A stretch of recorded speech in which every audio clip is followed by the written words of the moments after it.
On continue nos interviews dans Smart Cyber, dans cette édition spéciale avec Pascal Le Digol. Bonjour. Bonjour. Vous êtes directeur France chez WatchGuard Technologies. Vous avez publié un sondage réalisé auprès de 120 de vos partenaires MSSP. Ce sont en fait ceux qui opèrent la cybersécurité pour des entreprises. Pourquoi est-ce que vous êtes allé chercher ces intermédiaires pour sonder la cybersécurité auprès des PME? On avait déjà fait un sondage il y a un an en direct avec des PME de 100 à 300 postes. Et justement, le sondage s'était terminé sur une question vis-à-vis de leurs prestataires. Et ces entreprises avaient répondu à 97% qu'elles faisaient confiance à leurs prestataires pour la cyber. Et donc Donc elles c'est passent en majeure partie par des prestataires externes quasi pour la toutes. cybersécurité. Oui, quasi toutes. Ouais. Et donc, c'était tout à fait naturel de se dire, bah, dans un deuxième temps, on va faire un sondage, on va interroger des MSP qui font la sécurité en PME, nos partenaires, mais aussi certains ont répondu qui ne sont pas nos partenaires. Ça nous intéressait aussi d'avoir les deux avis. Ok, très bien. Alors moi j'étais étonnée par ce chiffre. 80% des PME ne sont pas conformes au RGPD. C'est la vision des MSP dans la PME. Pour eux, leurs clients, effectivement, ne sont pas conformes à la RGPD. C'est vertigineux. Et oui, alors après, c'est une de leurs estimations à eux, c'est leur angle de vue. À titre personnel, je pense qu'ils ne sont pas très loin de la réalité. Ouais. Parce qu'effectivement, alors dans le sondage précédent, on avait un peu malicieusement posé la question si les gens allaient se mettre en conformité avec la RGPD. Et 60% nous ont répondu oui.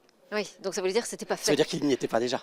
Alors, Donc, autre enseignement, 50% des PME n'investissent en cybersécurité qu'après avoir subi une attaque. ouais, mais ça, c'est un comportement qu'on voit très souvent. Tant que la PME est passée entre les gouttes, elle se dit qu'elle va continuer à passer entre les gouttes. Et par contre, Il faut avoir survécu à la cyberattaque. il faut avoir survécu, il faut qu'il n'y ait pas trop de dommages, il faut pouvoir investir derrière. Mais effectivement, souvent, il faut ce comportement-là, cette attaque qui génère le comportement d'investir, qui n'est pas forcément le bon réflexe. Parce que Est-ce que ces PME ont tendance à plus facilement payer des rançons quand on leur demande via un logiciel malveillant que des grandes organisations ou pas forcément? Alors, c'est une des questions du sondage. Ouais. Les MSP nous disent que pour eux, c'est à peu près une sur quatre qui paye la rançon, ce qui est loin de ce qu'on peut se dire. Alors, une fois de plus, c'est une question posée, ce ne sont pas des statistiques, donc il faut le prendre avec des pincettes. Mais ça veut quand même dire que nos MSP voient quand même beaucoup de PME qui payent les rançons. Beaucoup, ouais. Ces menaces justement par rançongiciel, ça fait partie des choses, j'imagine, les plus redoutées par les petites Ouais. et moyennes entreprises parce que ça touche directement au porte-monnaie de l'entreprise qui peut être fragile C'est celle qui a le économiquement. plus d'impact. Ouais. C'est celle qui va bloquer le système parce qu'on a chiffré les données et qu'on ne peut plus utiliser les machines. C'est celle où il va y avoir cette fameuse demande de rançon Avec et on cette pourra pression financière. avec la pression financière, mais aussi la pression sur la production. Parce que tant qu'on n'a pas remis en route, bah, une PME, ça lui coûte très très cher de ne pas se remettre en route. Donc effectivement, c'est la menace numéro une. Dans le sondage, on voit la menace qui est à 10%, c'est l'espionnage industriel. Ce qui pourtant est assez grave. Et Ouais. pourtant n'est qu'à 10%. Ouais. Enfin 11. Derrière, c'est les fuites de données, je crois, Les hein, fuites qui de sont données, oui. particulièrement redoutées parce que là, c'est la question de la responsabilité aussi vis-à-vis de leurs clients. Tout à fait. Mais c'est bien de le voir en deuxième position parce que Oui, pendant longtemps, les fuites de données, on ne voulait pas les voir. d'accord. Donc, on Les avance dans choses la prise de évoluent. conscience Oui. sur les cyber-risques. Est-ce que vous voyez des freins justement à une meilleure protection des PME? Oui, plein. Les MSP nous ont répondu sur ce sujet. Hein. En fait, la cyber dans la PME, c'est la chose la plus compliquée à faire. Parce qu'on essaye de faire comprendre à des gens qui n'ont pas la connaissance cyber ce qu'il leur faut. Donc c'est toujours compliqué forcément. Ouais.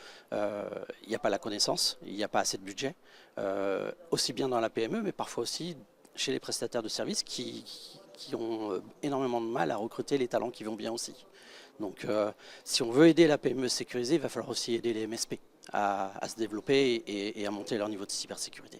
Bon, j'étais quand même beaucoup moins étonnée par votre résultat sur la directive Nice 2, parce que je me suis dit, bon, si 80% des PME ne sont pas conformes au RGPD, ça ne m'étonne pas tellement qu'elles soient 86% à ignorer complètement cette directive qui va bientôt être adoptée, a priori, en France, en tout cas dans sa version transposée.